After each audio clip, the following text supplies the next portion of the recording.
at hindi ka lumabas at nag-date. Pwede naman ang mga mag-asawa ay nag-date sa labas dahil nakikipagsabayan. Tumiming pa day off, o diba? Pero praise the Lord, you made the right decision. Sabi mo sa katabi mo, you made the right decision. The author of love is none other than our Lord. Amen. So siya po ang ating ka-date ngayon. Amen. Tingnan mo yung katabi mo, nakapusturang date ba siya? Ang ka-date niya si Lord. Woo! Amen. Hallelujah.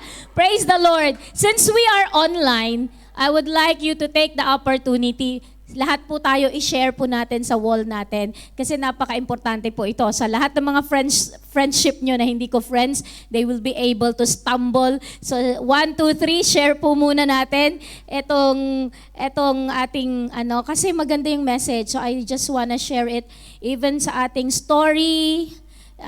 I-share natin lahat. Share natin sa family, family groups natin. Lahat ng groups is-share natin para makita, mapanood.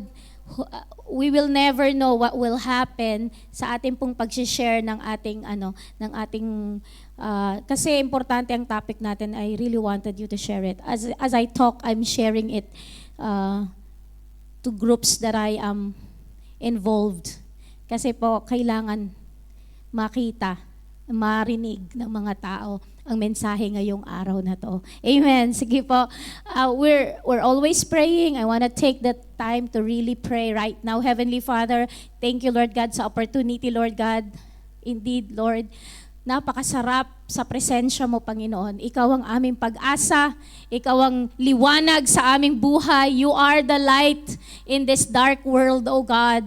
Lord, salamat, Panginoon, as we are speaking the name of Jesus over our families, over the streets, over everywhere we are. Lord, as we speak the name of Jesus, something is happening, Lord God. Hindi naman nakikita ng mata, pero nararamdaman ng aming mga spirito, Lord God. There is war in the heavenlies because the name of Jesus break every chain. Hallelujah. Break every addiction. The name of Jesus is powerful. Lord God, the name of Jesus is life, oh God. The name of Jesus is healing, oh Lord God. Kaya sa oras pong ito, Panginoon, Lord God, hayaan mo, oh Diyos, na ang lugar na to ay mapuno, Panginoon, oh God, ng declaration and proclamation that Jesus is Lord and that Jesus is who we need in our lives, oh God. Jesus is who we need in our families, oh Lord God. Jesus is the center of every relationship, Panginoon. Lord God, upang ito ay hindi mawasak, Panginoon, Lord God. Lord, hayaan mo, Panginoon, na sa oras pong ito, Lord, na maranasan ng bawat isa, Panginoon, Lord God, ang kaibahan ng buhay na may Kristo, Panginoon. Lord, marami pong salamat at itago mo ako sa iyong likuran as I preach forth your word, O God. Give me the boldness, Lord God, that I'm gonna share it, O Lord, according, Lord God, sa nais mo, Panginoon. Lord, we worship and adore you, Panginoon. Sa iyo ang lahat ng papuri, paggalang at pagsamba. In Jesus' mighty name we pray and we declare, Amen! Hallelujah! Woo! Praise the Lord! At bago po ako dumako sa salita ni Lord, we had a very exciting things that happened last week po sa mga nandito po at nagstay, humayo po tayo. Sino humayo last week? Sino pumunta sa mga parks, kung saan-saan? Nag-enjoy po ba kayo? Isang kaluluwa lang, sabi ko sa inyo, kahit ang dami nyo, parang ang dami nyong bibit-bit ng isang kaluluwa, pero isang kaluluwa lang na tumanggap sa Panginoon, ang kalangitan nagre-rejoice. Amen! Hallelujah! Kung lahat po tayo, it will be ingrained in our system every day. Lagi po tayong maalala natin may mga taong nangangailangan sa Panginoong Jesucristo. Ang daming problema. Pero ikaw, may puso ka na, nais mo na makilala nila ang Panginoon. Alam nyo, if this church will really heed into this call, alam nyo, grabe, maraming kaluluwa ang mababago, dadalhin mula sa kadiliman tungo sa kagilagilalas na liwanag ng Panginoon. Amen po ba? Amen! At after po nun, itong Feb 11 po, nagkaroon po tayo ng Covenant of Purity Seminar. So, baka naman, random lang po sa mga dumalo. Pwede ko ba tumawag ng isa, dalawa, o maximum 3 para magbigay ng short testimony ng natutunan po nila. Pwede na po magunahan, pero pag wala pong mauuna dito, tatawag po ako. Sino po mag-share? Kasi we just wanna give back the glory to God. Sino po ang na-bless? Nakayuko na sila. Sis Lucia, tatawagin ko na. At she was our worship leader, and blessed na blessed yung speaker natin sa it was a very anointed worship din po. Praise God. Glory to God alone po. Ayun, it was a good reminder po sa bawat isa, especially for the singles po na nag-attend and yung mga hindi po naka-attend. I just want to share yung grace po na na-receive ko sa Lord. It's because we are serving a holy God, di ba po? So, because of His perfect love to us, parang nire-remind niya lagi tayo on how to be holy before po yung greatest gift na ibibigay niya sa atin, di ba? All of us, I'm sure, yung mga married or yung mga singles, we are all, parang looking forward po to have a godly marriage po, di ba? So, the speaker po was so anointed and we are so blessed na remind niya po kami na in order for that to happen, to have a godly marriage and to have a blessed marriage, yung kumbaga habang single ka, you have to stay faithful and pure po. Kumbaga, let's not only look forward po doon sa kasalan lamang and what will happen on that night, on that day, but for as long as we are here, kung ano man sitwasyon, single ka man or married ka man, the Lord looks at the heart and the Lord wants us to be pure physically, not only physically but mentally, spiritually po. Kung kumbaga yung heart po, yung laging ialay natin sa Panginoon. Kasi sabi nga po niya na kung may gagawin ka na, kunwari yung tukso nandun na, di ba? Always remember that the Lord is everywhere. He is omnipresent and He sees what you are doing. Kumbaga kahit secret mo lang yan, ikaw lang nakakaalam kung anong ginagawa mo, kung anong ginagawa nyo. But always remember that the Holy Spirit sees you. Kumbaga bago mo gawin yung bagay na yun, parang, wait, the Holy Spirit is here. Nakikita niya kung anong gagawin ko. So, always ask for forgiveness and live a holy and righteous life. Of course, we cannot do it alone, but we can do it through the help of the Holy Spirit po. So, amen po. Amen. Praise the Lord. May hinahanap ako eh. Asan si Brother Edmund? Sabi ko nga, baka kasi next year married na kayo, di ba? So at least naka-attend kayo sa seminar. Short lang. Ayan, praise the Lord. Nabago na talaga ni Lord. Amen. Tumatayo na yung ating brother. Short lang naman. Ayan, praise God. May natutunan, share. Tapos yung isa, volunteer na to, dun sa mga natitira pa, 1, 2, 3, 4, 4 sila. Kaya kung sino man dun sa 4 na yun ang gustong tumayo, ini-encourage ko kayo, mag-unahan na kayo. Praise God po kasi ang natutunan.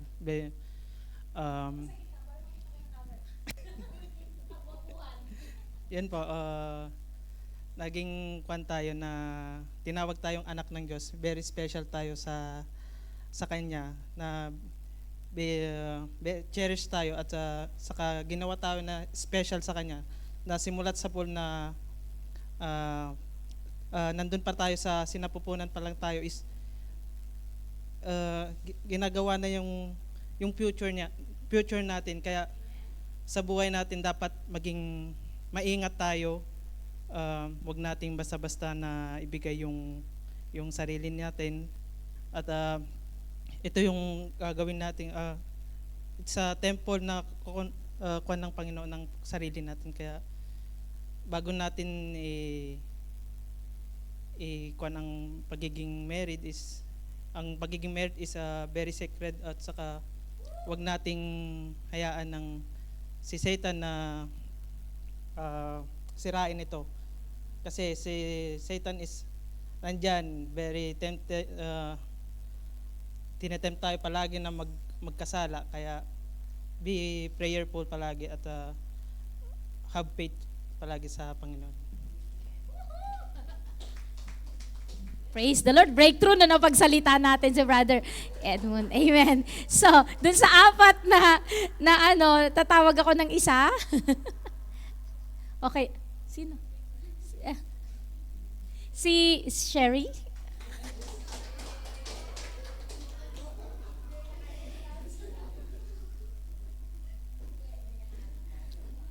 Anything, any inputs, anything that you learn that is very helpful.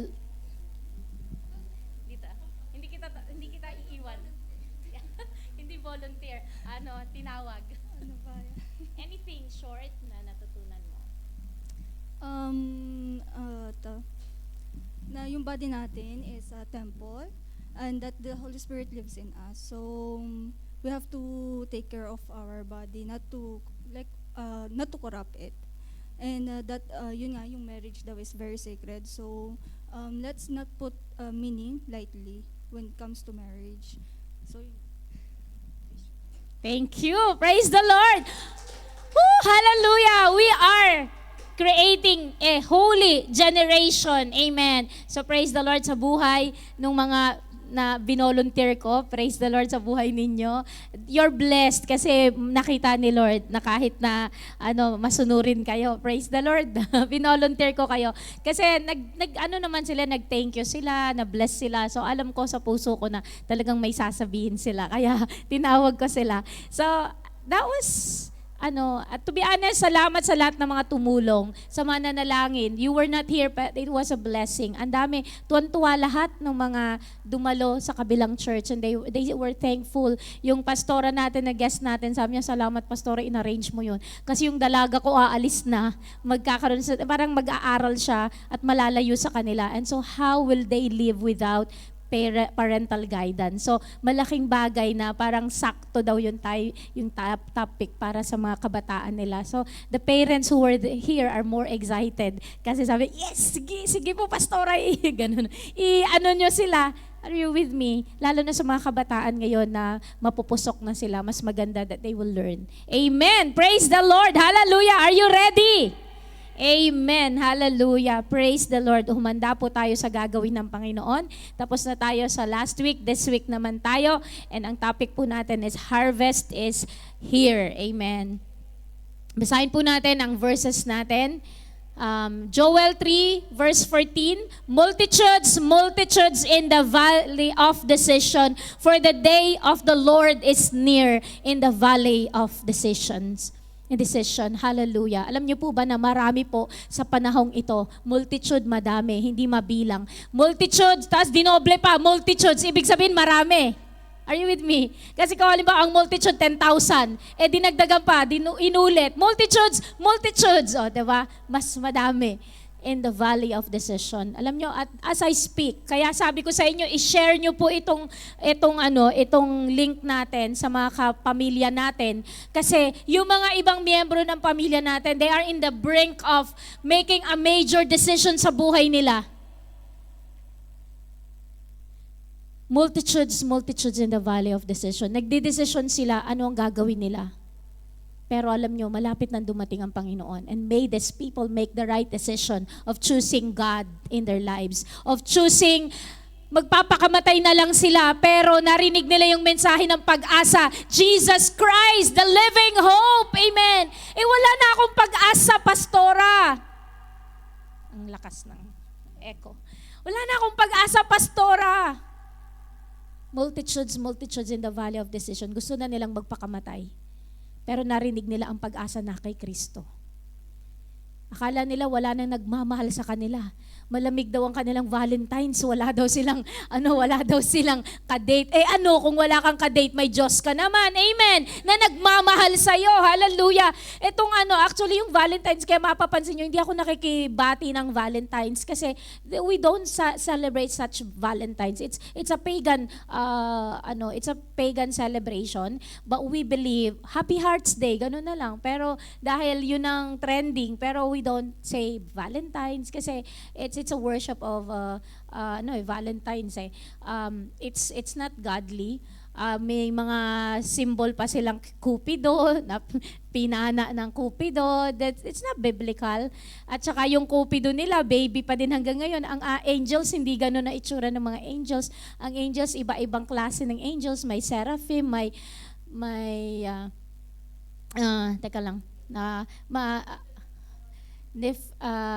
madami po at mga higante ang mga angels, may mga, ibig sabihin may mga iba-iba silang designation. So ang alam nyo lang angel is ang cute na angel na yon na nagpana ng ng puso, tapos na in love ka dahil may pinana ng puso. Those are all things that are not biblical kasi wala naman sa Biblia yung ganung mga itsura. So hindi lang ang anghel ay mga cute-cute na nakikita natin na miniature, kundi may mga designation sila, may mga trabaho sila, may angel na anim ang kanilang mga pakpak, may mga sa Biblia, may mga description ng angel. So hindi malimit ang ating tingin sa angel na may cutie pie na, angel, ang cute-cute niya.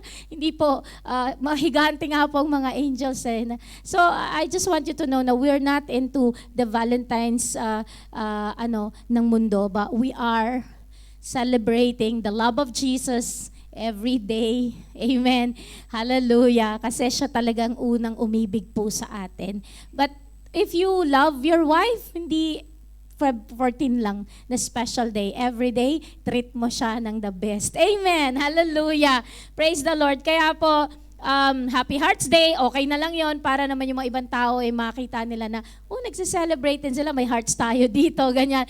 Pero more than anything else is we celebrate the love of Jesus sa buhay natin. Pero sa mga kababaihan naman na gusto naman tinitreat sila ng Feb 14, praise the Lord pa din kung tinitreat kayo ng extra special at may bulaklak pa kayo at may tsokolate pa kayo. Hindi naman natin to pagkakataon nga hindi nga sweet yung asawa mo at tuwing February 14 na nga lang gumagawa ng effort. Di praise the Lord sa buhay ninyo. Amen. Kaya we don't put so much weight on it, but if there's a special guy who's romantic and giving you this treatment, praise the Lord pa din. Amen. Hallelujah. At kung wala, huwag kang malungkot. Amen. So, multitudes in the valley of decisions. Meron akong pinapakinggan na isang preacher na sabi niyang ganun, kung hindi po siya nag-preach dun sa tao na yon, makinig kayo maigi, sa Africa to, kinabukasan, initiation, magkakaroon na ng initiation sa kulto. Di ba sa Africa, maraming kulto doon, I-initiate na siya sa kulto at magiging part na siya ng kulto. Ang kulto, kulto na malakihang mga kulto na, alam niyo, demonic yon. So, i-initiate na siya sa isang kulto, iaalay na siya, o magiging na siya sa isang kulto. Pero alam niyo, the pastor preached the gospel to this man. And alam niyo, to this day, pastor na yung tao na yon. So, dahil siya, pinreach niya ang gospel, magdidesisyon na lang yung tao, kinabukasan na. Pero alam nyo, maagap si pastor, na-preachan yung tao, tinanggap ang Panginoon bilang kanyang Diyos at sariling tagapagligtas, na born again siya, hindi na siya dun sa kulto na papasukan niya. And praise the Lord, hallelujah. God saved this man mula sa tiyak na kapahamakan. Witchcraft, malakas kasi doon yung mga witchcraft, ay hindi mo maintindihan, pero doon kasi masyado silang malakas doon. So ganun ang nangyari. Praise the Lord, hallelujah. Amen. Pwede niyong patayin yung mga AC kung giniginaw na kayo. Amen. Amen po ba? Woo!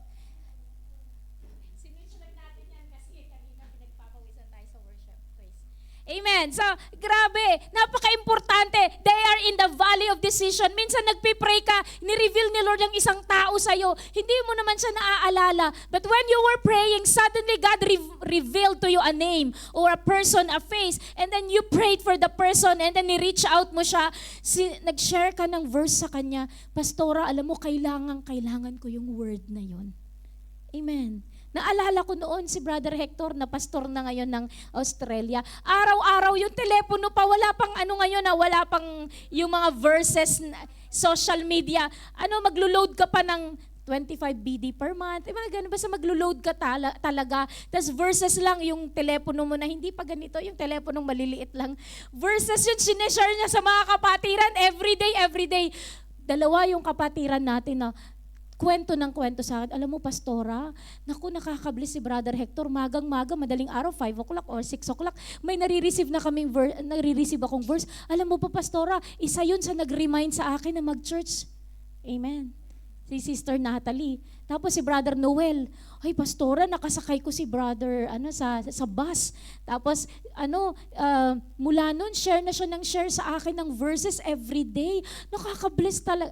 See, you don't even know what you're doing na nakakabago ng buhay.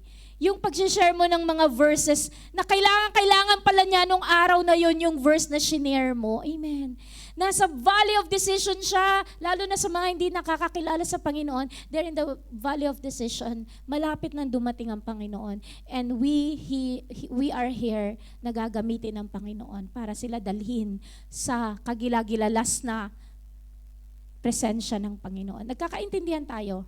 Amen. Naalala nyo yung mga tao, multitudes, maraming tao, kaya kilala mo, kaibigan mo, kapamilya mo. Amen. Nasa banig ng karamdaman, kailangan mong puntahan para i-share ang gospel. Naalala ko si Janice, nasa nation po siya ngayon. Umiiyak siya. Bakit? Yung lolo niya na nag-alaga sa kanya kasi maaga siyang namatay ang nanay niya at doon siya lumaki sa lolo niya. Sabi niya ganoon, Pastora, please po, patanggapin mo si lolo ko. Alam niyo yung heart niya na is, nasa hospital ang lolo niya, hindi niya alam kung makakasurvive. Patanggapin mo siya, Pastora. Tawagan mo si ate ko sa Pilipinas, si Ate Raquel, at i-minister niyo siya. Amen po ba? Alam niyo, yung alam mo sa puso mo na kailangan niyang tanggapin ang Panginoong Jesucristo. Hindi natin alam kung makakasurvive sa hospital o hindi. But praise the Lord that she's in the nation. Lolo has survived. Amen. And she got, I think she got home in Jesus' name na kasi nagkakaroon siya ng doubt na pupunta ako sa nation, may sakit ang lolo, and everything. Ang dami niyang worries. Pero alam niyo, ang heartbeat niya is makakilala ang lolo ko sa Panginoon. Are you with me? Alam niyo yun, yung pagka ikaw mahal na mahal mo ang Panginoon, alam mo na binago ka ng Panginoon, alam mo na Jesus is your living hope. Yung mga kapamilya mo sa mga kapamilya mo, gusto mo sila makakilala sa Panginoon. Amen. Lalo na pag ikaw pa lang sa pamilya mo ang nakakilala sa Panginoon. Lord, may magulang pa ako, may mga kapatid pa ako, may mga relatives ako, buong angkan ko hindi pa nakakilala sa Panginoon. Ako pa lang ang first generation na nakakilala sa iyo. Panginoon, have mercy upon my family, upon my clan, Panginoon, na makakilala sila sa iyo, Panginoon. Makita mo yung mga manginginom mong tiyuhin, mga manginginom mong mga pinsan, mga barkada na, are you with me? Multitudes in the valley of decision. For the day of the Lord is near. Amen. Malapit nang dumating ang Panginoon. Hallelujah! Basahin po natin Psalms. Nagkakaintindihan tayo? Nakikita niyo yung mga mukha ng mga relatives natin? Amen. Psalms 95:7-8. Samahan niyo po ako, magbasa tayo.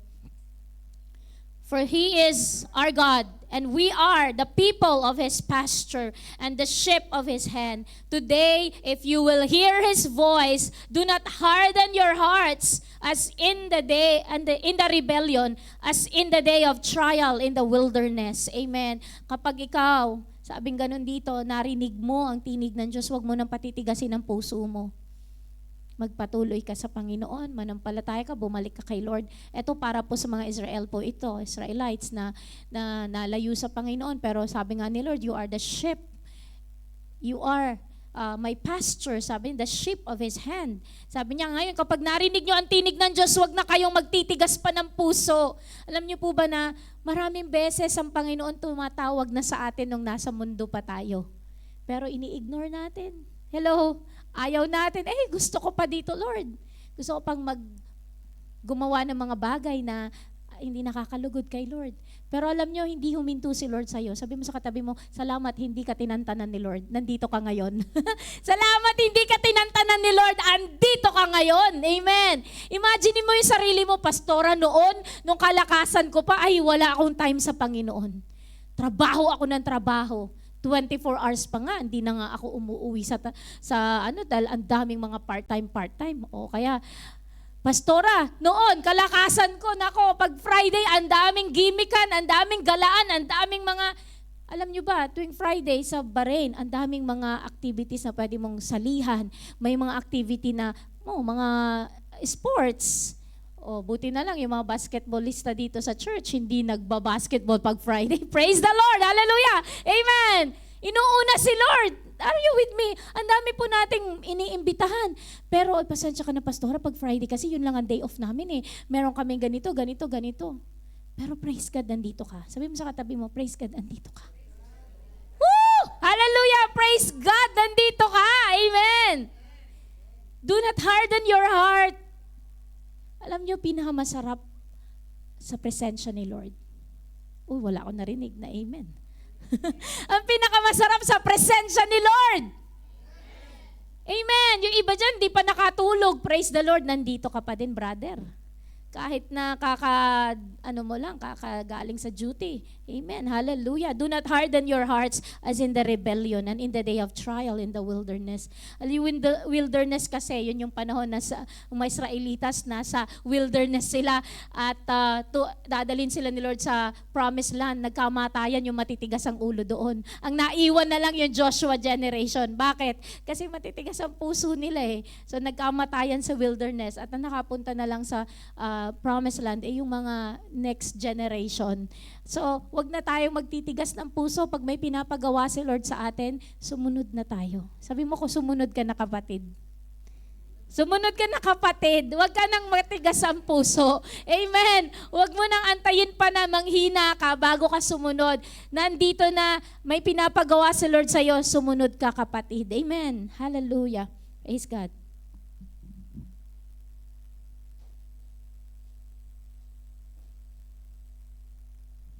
Amen. Basahin po natin 2 Corinthians 6 verse 2. For he says, in an acceptable time I have heard you, and in the day of salvation I have helped you. Behold, now is the accepted time. Behold, now is the day of salvation. Amen. Hallelujah. Alam nyo ba, now. Sabi mo now. Actually, ang topic din natin is harvest is now. Ibig sabihin ngayon na, hindi pa bukas, hindi sa mga susunod na araw. Now. Now. Ibig sabihin, God is in the now. Ngayon, kapag huwag mo na ipagpabukas pa kapatid. Pag may pinapagawa si Lord sa'yo, bukas na Lord. Sharean mo yung kaibigan mo, bukas na Lord. Alam nyo, dapat talaga makita nyo na napaka-importante yung now. Huwag nang ipagpabukas pa. Procrastination is still, pag may pinapagawa si Lord, huwag mong iti-delay. Kasi si Lord, may timing si Lord. Kapag sinabi niya, now. Huwag mo nang patatagalin pa. Amen. Sino nakakaintindi ng urgency kay Lord? Kapag sinabi ni Lord, gawin mo. Kasi yung pinagpapabukas mo, bukas pala wala na yung tao na yun na pinapashiran ni Lord. Gaya nun, kapag yung pastor sabi niya, now, sabi ni Lord sa kanya, ay Lord, bukas na. Bukas i-initiate na siya sa kulto. Are you with me? Buti na lang si pastor maagap. Sinunod niya agad. Ano nangyari? Na born again yung tao at ngayon, pastor na siya. Woo! Are you with me? Grabe, importante po yung urgency. Sabi mo urgency. Spiritual urgency. Spiritual tension. Kailangan talaga. Pag sinabi ni Lord, now, gawin mo. Huwag mo patatagalin kasi the Lord has His ways, has His timings. Bakit niya sinasabi ngayon na anak, gawin mo na. Sabihin mo na, share mo ng gospel sa Kanya. Alam niyo sa nation, pag nasa nation po kami, hindi po pwedeng patagalin pa. Oy, chika-chika tayo, bukas na lang. Paano kung bukas hindi mo na makikita yung tao na yon? Lalo na nasa train station, nakasakay mo, chinikahan mo lang, kinuwentuhan mo lang, pero hindi mo pinirich ang gospel. Hindi, sa amin, dapat spiritual tension, spiritual urgency. Ngayon na yung pagkakataon. Hindi aksidente, nakasakay mo siya.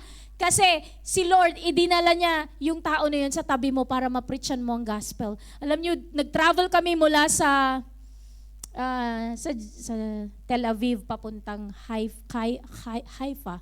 Pero parang Haifa ang pronunciation. Ang haba ng biyahe namin. Alam mo, yung babae na katabi namin, na-share ng gospel mula Genesis hanggang sa salvation at pinatanggap sa Panginoon. Kasi medyo mahaba yung train trip namin, ang haba. Nabibless ako, si Teacher Sarah yung nagtuturo Kasi ako nakikinig, na-amaze ako how she, parang habang nilalatag niya yung gospel mula Genesis hanggang yung babae, soldier po siya ng Israel soldier. IDF yata, 18 years old. Basta mga ganun, 18 or 19 years old. Lahat kasi doon, mandatory.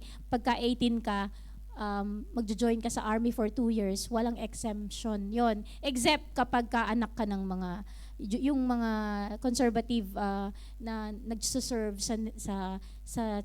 sa templo. Yon, medyo sila, parang excuse sila. Pero yung mga kapag ka andoon ka, you have to serve. So babae ka man, ang mga babae ang tataf nila doon.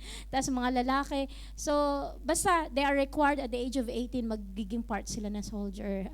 So kahit ayaw nila, yung iba parang masama ang loob nila na kailangan ba talaga na maging army ako, ganun. So they don't like that, pero they don't have a choice kasi yun yung rule sa nation, ganun. So hindi lang naman Israel, I think pati, I don't know if Singapore is also having that rule. Pero kailangan maging, alam nyo, magandang training din to. Kasi tumatapang yung mga, alam mo yun, at the age of 18, natututunan nila ang buhay, toughness ng buhay, fight for your life, parang ganon. So, nashare ng gospel. Are you with me? Na-amaze ako na ganun pala talaga, nakatabi mo lang, may chance. Birthday pa nung tao na yon, nung araw na yon, habang sinishare namin ng gospel. Ako nag-i-intercede habang yung aking kapartner ay nagsishare ng gospel. It was a best birthday gift ever, yung ipakilala mo ang Panginoong Jesus dun sa tao na yon. Amen po ba? So, alam nyo yun, now is the time. Hindi mo na makakasakay yun sa susunod na panahon. Alam nyo yun, grabe. Kaya sabi ko, Lord, give us the heart to be sensitive na bawat kilos natin, kahit na ordinary day lang, nagtitinda ka lang o kung anong ginagawa mo sa buhay, but you have that heart in your heart, the urgency to share the love of Jesus to people.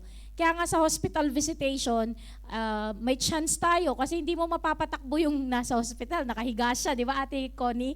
Nakahiga edi hindi talaga tatakbo. Yung mga iba, iiwan ka, nagsishare ka pa lang ng gospel, tatakbuhan ka na. Pero ito, nasa hospital, hindi pwedeng tumakbo, nakaswero di ba? At so makikinig sila. Yung mga iba hindi rin nakikinig. Pero I want you to know, hindi mo kailangang i-ignore yon. Now is the time of salvation. Pinatanggap mo, tinanggap niya si Lord, praise the Lord. Pag hindi niya pinatanggap, you've done your part. Amen po ba? At least, na-share mo. Ngayon, inireject ka niya. Baka sa susunod, may papasyal ulit sa kanila. I-share ulit ang gospel. Yun na yung pagkakataon na tumanggap sila sa Panginoon. But then we have done our part. Are you with me? Kasi it's in the now. Kailangan. Amen. Nagkakaintindihan tayo. Idiretso po natin. Matthew 9:35-38. Gising pa ba kayo? Nagkakaintindihan tayo? Do you have that spiritual tension and urgency? Amen. Matthew 9:35-38. Let's read. Then Jesus went about the cities and villages, teaching in their synagogues, preaching the gospel of the kingdom, and healing every sickness and every disease among the people. But when he saw the multitudes, he was moved with compassion for them, because they were weary and scattered like sheep having no shepherd. Ito yung ginawa ng Panginoon nung nandito siya sa mundong ito. He moved from villages to villages, nagpipreach siya sa synagogue, nagpipreach siya ng gospel of the kingdom, and nag-heal siya ng mga may sakit, mga may disease po. Lahat, yun ang ginawa po ng Panginoon. And this is our God. Amen. He is a loving God. Na alam niyo yun, habang nagsishare siya, alam niya na yung mga tao oppressed and in bondage, sa kaaway. So, pinagaling po niya sila. And nung nakita niya ang multitude, sabi mo multitude. Gusto ko maintindihan mo yung multitude. Ang dami pang kaluluwa na hindi nakakilala sa Panginoon. Multitudes. Nung nakita ng Panginoon, He was moved with compassion for them because they were weary and scattered. Wala silang direksyon sa buhay nila. Pagod na pagod sila, pero ano yung pagod nila? Kinakaya nila kahit hindi nila kaya.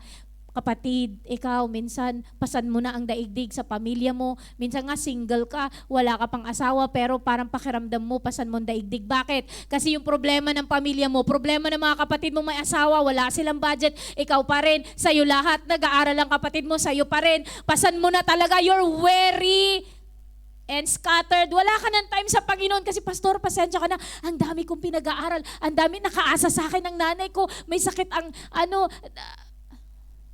nakakaawa, may mga ganun. May kilala kayong ganun? Kayo yun? Diba? Wala na kayong time sa Panginoon kasi ganun napasan mo na. Sabi mo, Pastora, kailan ba ako magre-retire? Malapit na ako mag-retire pero pati hanggang apo ko ako yata magpapaaral. You were weary and scattered. Yung utak mo, hindi ka makapaglingkod kay Lord kasi, Pastora, naiintindihan mo yan, hanggat may part-time akong nakikita, papatulan ko yung mga part-time. Bakit? Kasi, alam mo, financially, hindi financial ang kailangan ng pamilya natin. Kailangan nila si Jesus. Kailangan nila makaranas po ng saving grace ng Panginoon. Bakit? Jesus will break the yoke of poverty. Kapag natutunan ng mga tao na ang looking unto Jesus, the author and the perfecter of faith, hindi looking unto Crisanta at siya ang panggagalingan ng source ng lahat. Wag naman ganon, wag sa akin, wag kayo tumingin sa akin, tumingin kayo sa Panginoon kasi siya kaya niyang i-provide. Marami po sa akin nag-PPM, umuutang. Marami po nag-PPM sa akin, I want you to know, hindi ako ang provider. If I'm gonna provide for everyone, well, ako nga, di ba, nagpagawa ng sasakyan, nangutang din ako. Tapos may mga PM sa akin, nangungutang sa akin, Lord, looking unto Jesus, the author and the perfecter of our faith. Sabi ko, I can pray for you, but I cannot be of help sa ngayon. I can pray for you that God will provide. Jesus is Jehovah Jireh. He will provide for you. Kilalanin mo siya. Amen. So we course through the people to Jesus Christ at makilala nila. And I will pray for you that the miracle of provision comes upon you. Pero kilalanin mo muna kung sino ang provider. Amen. And sabi ganun dito, He was moved with compassion for them because they were weary and scattered like sheep having no shepherd. Alam nyo, ang shepherd si Jesus.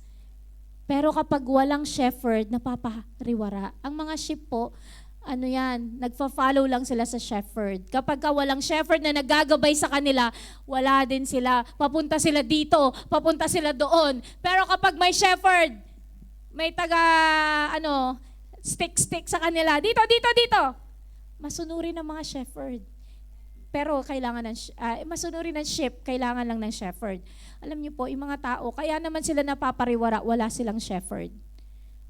Akala nila, sariling buhay nila, ay gagawin ko, buhay ko to. Gagawin ko kung ano yung gusto kong gawin sa buhay ko. Kung saan ako masaya, dun ako.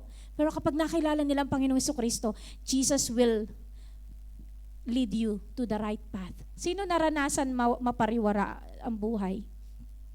Pero nung nakilala niyo ang Panginoon, napanuto kayo ng tamang daan. Amen. Sino na pasalamat sa Panginoon, Lord, salamat na tagpuan kita?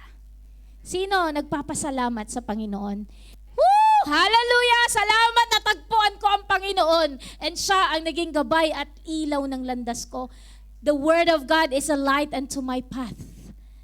Naliwanagan ako na hindi pala dapat itong ginagawa ko, dapat itong ginagawa ko.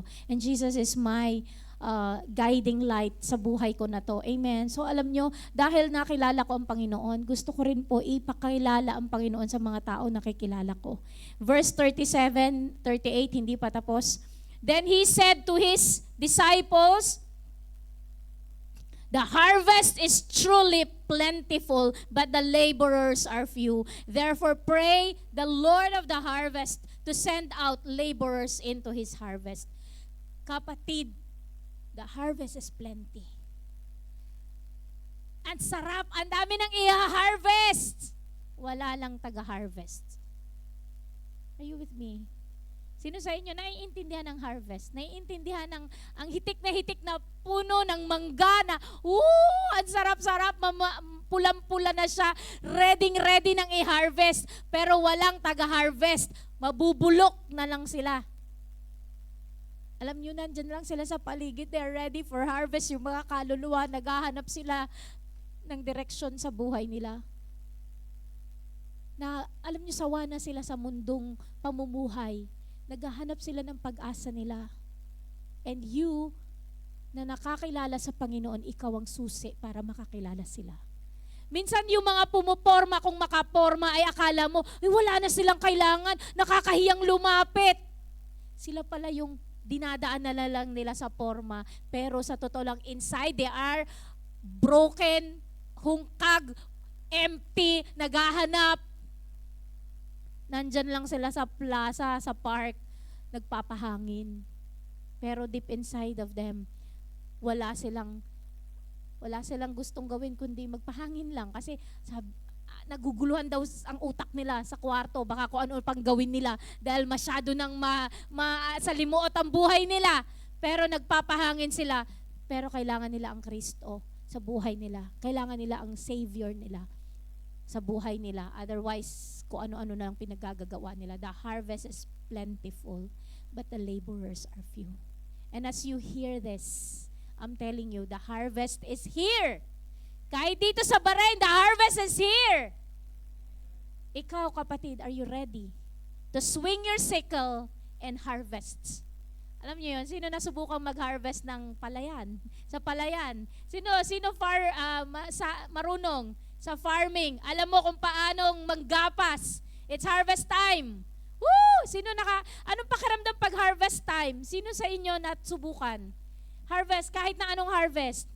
Kung pinyahan ba marunong kayo mag-harvest sa bukid no ng pinya, ng palay, or mga punong kahoy, mga mangga, langka, avocado, ano pa ba? Santol, ano bang mga hina-harvest nyo dyan? Kami, hina-harvest namin, suha, pomelo, ay nako, ang puno namin. Kanya-kanya kami ng puno. Bawat isang kapatid ko may puno. Yung isa red, yung isa white, yung isa orangey yata, medyo orange ang konti. Kanya-kanya kami ng puno ng langka. Si Ate Isel maliliit pero matatamis. Ako, ang lalaki ng bunga ng langka ko. Kapag ka nabenta yung langka, akin ang pera. Pag nabenta yung, ganun kami. And ang sarap, pag harvest time, there's money. Pag harvest time, there's money. Alam niyo po ba, I'm just sharing you, isa lang na matap mo, makilala mo. Abay, Manny Pacquiao, na-sharean mo ng gospel. O, diba? Mamaya, pati ikaw, dahil sa thankful siya sa'yo, dahil sinare mo ang gospel sa kanya, hindi kanya kakalimutan. Bibili siya ng brand new na sasakyan niya, bibili siya ng brand new para sa'yo. Who knows? Diba? We will never know. At nalaman niya, may gospel, may hayo tayo, may missions tayo. Aba, matatouch ni Lord ang puso, magbibless ako sa church para may maipadala pa tayo. Nagkakaintindihan tayo? When there is harvest, there is money. Ibig sabihin, yung harvest, physical na harvest mo, maibebenta mo siya, may pera ka. Pero in the kingdom of God, kapag tayo po ay nag-harvest ng mga kaluluwa, hindi mo alam, ma-win mo sila, at yung mga pera nilang napupunta na lang kung saan-saan, pinangkakasino nila, kung saan nila dinadala ang pera nila. Because they don't know, they're looking for pleasure, and it's in vanity, kung saan-saan nila ginagastos. Ma-realize nila, ay, Lord, ang pera na to, na binless mo sa akin, na magamit, marami pa tayong mapadalang mga sa mission field, and dadalhin po nila sa kalooban ng Panginoon. Are you with me? At sabi nila, pastora, doon tayo magrenta sa hotel. Di ba? Sagot ko, halimbawa, are you with me? Nagkakaintindihan tayo. Lahat posible kapag ginawa mo yung part mo, you will be able to bring more souls in the kingdom of God at gagamitin pa ni Lord for the propagation of the gospel sila. Pero kapag tayo tatamad-tamad tayo, wala na lang tayong ginagawa. Where is the harvest? The harvest is here, pero wala tayong ginagawa. Paano natin sila madadala sa kingdom ni Lord? They will perish, mapupunta sila ng impyerno, pati yung mga kayamanan nila, mapunta pa ng impyerno. Are you with me? Wala. Pero kapag na-tap natin sila, nadala natin in the kingdom of God, they will be able to finance even the gospel. Are you with me?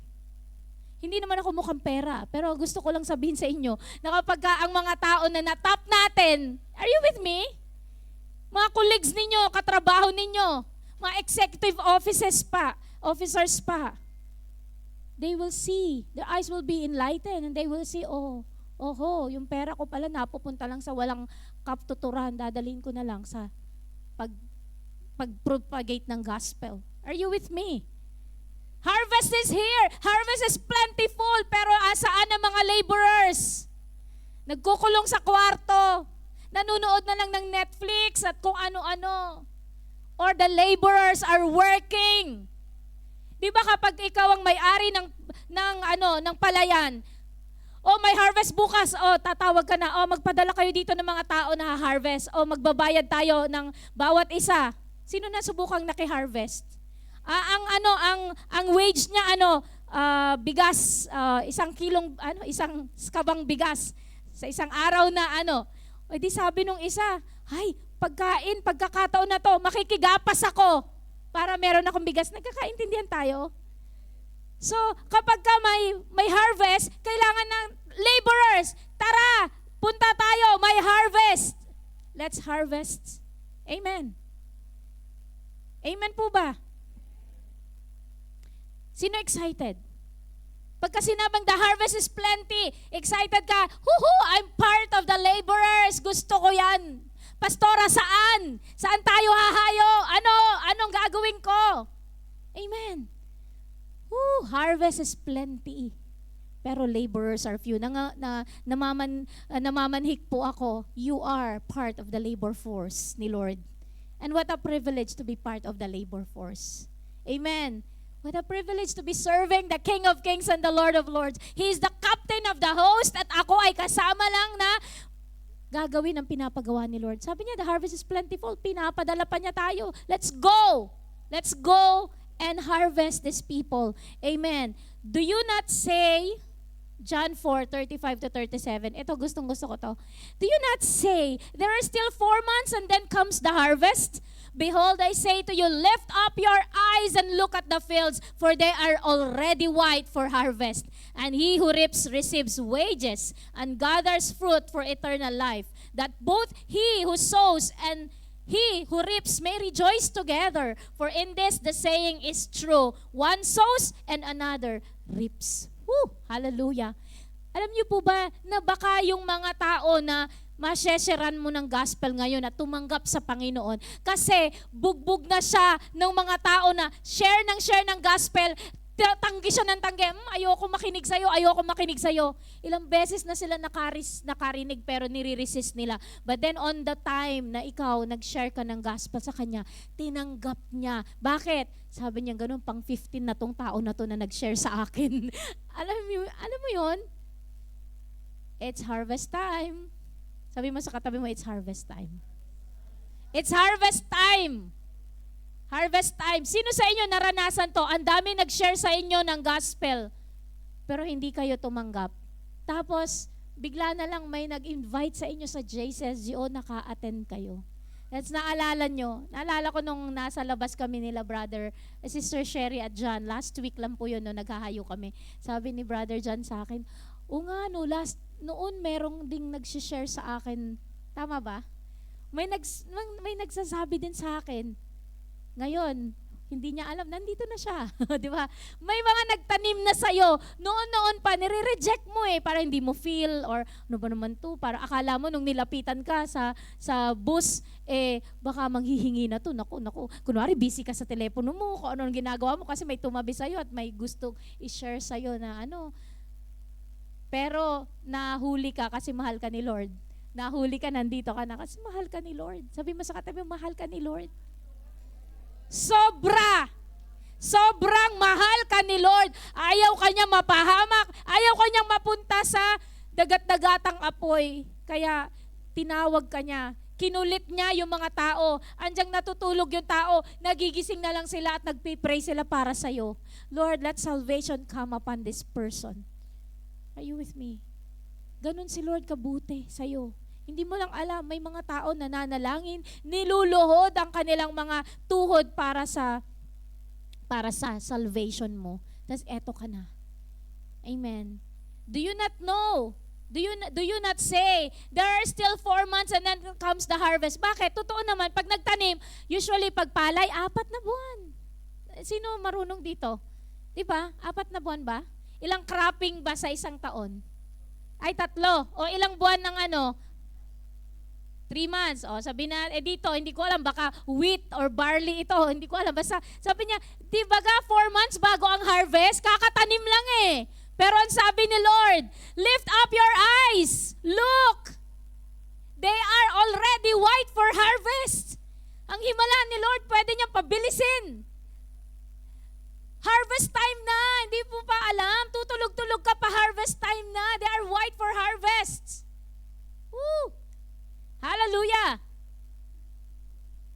Sino excited?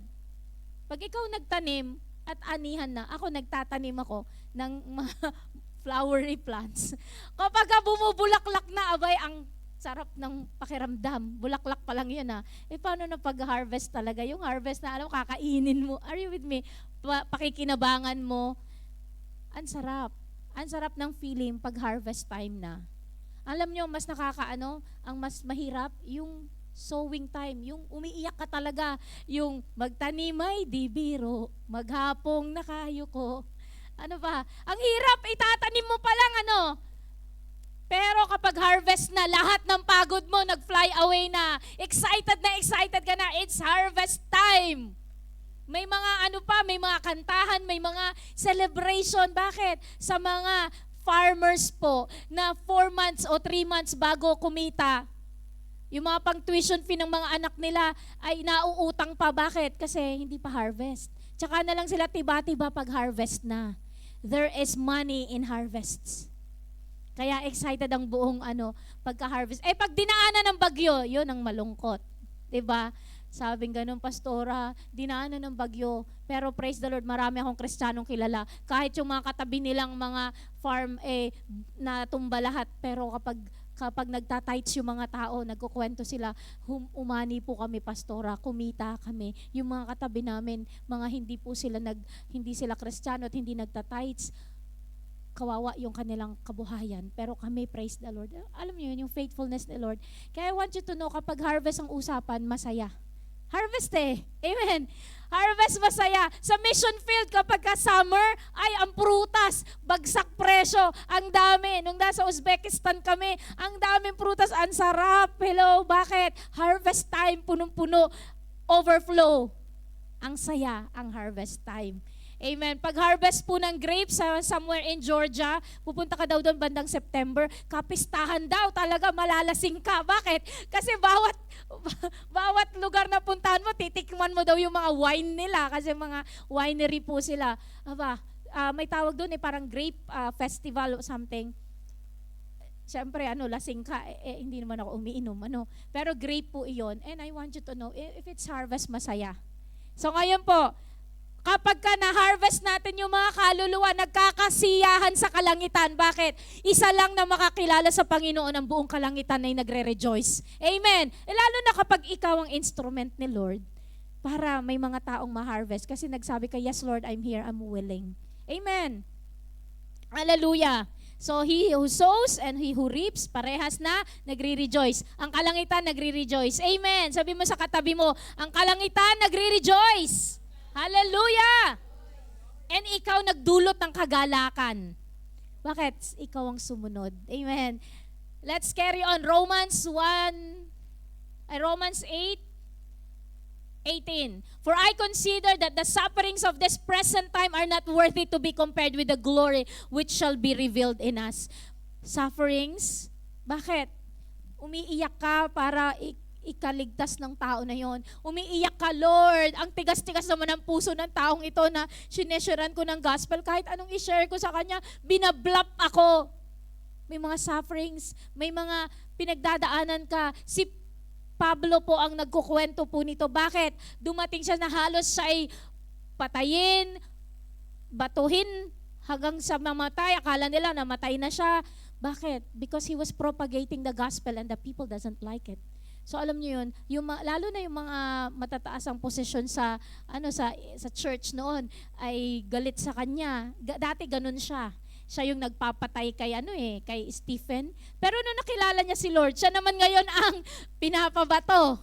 Alam niyo, he suffered a lot for the sake of the gospel, but it did not stop him from proclaiming the gospel. Alam niyo, hindi madali ang pagiging Kristiyano, lalo na kapag ginagawa mo ang will ni Lord. Minsan kabilaan ng atake sa'yo. Pero hindi ka pwedeng huminto. Sabi mo sa katabi mo, hindi ka pwedeng huminto. Magpatuloy ka. Yung momentary suffering na yan, this present time lang yan. Pero yung glory na makapiling mo ang Panginoon, kapag sinabi ng asawa mo, huwag ka nang a-attend. Pag sinabi ng kapamilya mo o magulang mo, pag ikaw uma-attend pa, wala ka ng allowance and everything kahit na i-disown ka pa nila. Magpatuloy ka sa Panginoon. Because the glory na marireveal kapag si Lord, nakapiling mo na siya. Grabe. It's the best feeling of all kapag si Lord. Kapag humarap ka na kay Lord at tinanggap mo ang kanyang well done, my good and faithful servant. Napakasarap. It's glorious to be in the presence of the Lord. Alam nyo yun? Yung suffering mo, walang kapantay ang glory na marireceive mo kapag nakita mo na ang glorious presence ni Lord. Ibang klase. Amen po ba? Let's last verse and we will stand up in the presence of the Lord. Ang topic po natin, harvest is here. Ang ibig ko po sabihin ng harvest is here, kung harvest na, huwag ka nang tutulog-tulog. Magpatuloy ka at umapoy ka sa pagproproclaim ng gospel ni Lord saan ka man pumaroon. Tumayo tayong lahat and let us read this verse. For I am not ashamed of the gospel because it is the power of God that brings salvation to everyone who believes. First to the Jew, then to the Gentile. For in the gospel, the righteousness of God is revealed, a righteousness that is by faith from first to last, just it is written, the righteous shall live by faith. Hallelujah. Amen. Sabi mo sa katabi mo, praise the Lord, nandito ka. Kasi napakinggan mo ang message na to. For I am not ashamed of the gospel. Hindi ka mahihiya sa gospel. Hindi ka mahihiya na i-share ang gospel sa mga tao. Bakit? It is the power of God. Sabi mo, power of God. Power of God. Who wants the power of God? It is the gospel that you bear. Wala nang ibang kapangyarihan na hihigit pa, kundi yung kapangyarihan na hawak mo is the power of God. The gospel that brings salvation sa lahat ng mananampalataya. Kaya when you proclaim the gospel to people, they ignored you, it's fine. You've done your part. Pero keep on doing it. Huwag ka madi-discourage. Pastora, hindi naman ako pinapakinggan. Keep on sharing it to people around you. Kasi this is the power of God. Para maligtas ang mga tao at hindi mapunta ng impyerno. Kung paano ikaw ay naka-receive ng kaligtasan sa Panginoon. This is our obligation, this is our privilege to share the gospel sa mga tao. Bakit? Sabing ganun dito, ito po yung, for in the gospel, the righteousness of God is revealed. Sa pagpro-proclaim natin ang gospel na idedeklara po natin ang righteousness ng Panginoon. I am not ashamed of the gospel. Hindi ko ikakahiya ang gospel. Sabihin natin po sa ating sarili, I am not ashamed of the gospel. Hindi ko ikakahiya ang gospel. Hindi ko ikakahiya ang saving power ng Panginoon sa buhay ko. Kung paanong ako makasalanan niligtas ng Panginoon because of the gospel na kilala ko ang Panginoon. Hindi rin ako mahihiya na iproklama ang gospel. Hallelujah. Let us pray. Kausapin natin ang Panginoon. As you close your eyes, the Lord is the Lord of the harvest. Ang daming kaluluwa. As you close your eyes, imagine the multitudes. Multitudes na mapupunta ng impyerno kung hindi tayo aaksyon, hindi tayo susunod sa pinapagawa ng Panginoon. Imagine nyo, kung sino yung mga mapupunta ng impyerno, mga mahal nyo sa buhay, mga kaibigan nyo, mga colleagues ninyo, kasi hindi natin ginawa yung part natin. Hello. Let us just imagine the multitudes. Oh, Lord. Multitudes, multitudes in the valley of decisions. Multitudes, multitudes in the valley of decision. Lord, napakadami, Panginoon.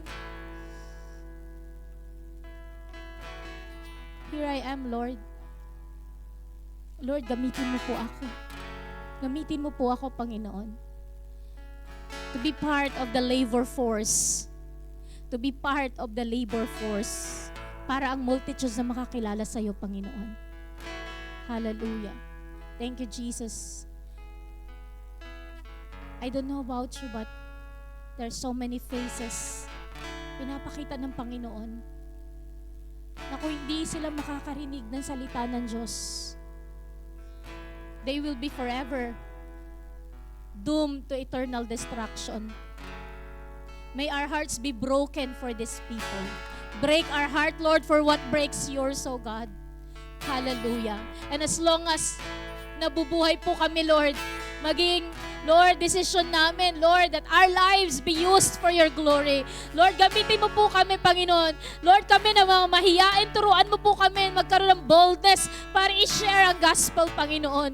Lord, kami na hindi po kami sociable. Ayaw namin Lord God, nakikiumpok sa mga tao. Sarili lang namin. Pero Lord, tanggalin mo po ito upang kami ay matutunan po namin na ibahagi ang salita mo sa mga tao, Panginoon. Hallelujah. There is a spiritual urgency, spiritual tension. Ngayon pa lang, ngayon na. Now is the time of salvation. Salvation is in the now. It's not tomorrow, it's now. Hallelujah. Salamat po, Panginoon. Lord, I pray,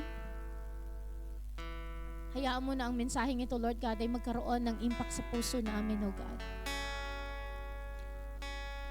Lahat po ng pagpapagal namin sa mundong ito, Lord God, they are just material things. But Lord, yung pagpapagal namin sa kingdom mo, Lord, it's eternal. Dahil yung mga kaluluwa na shesharan po namin, makakapiling po namin sa eternity, Panginoon. Lord, we want more souls na makapiling namin sa eternity, Panginoon.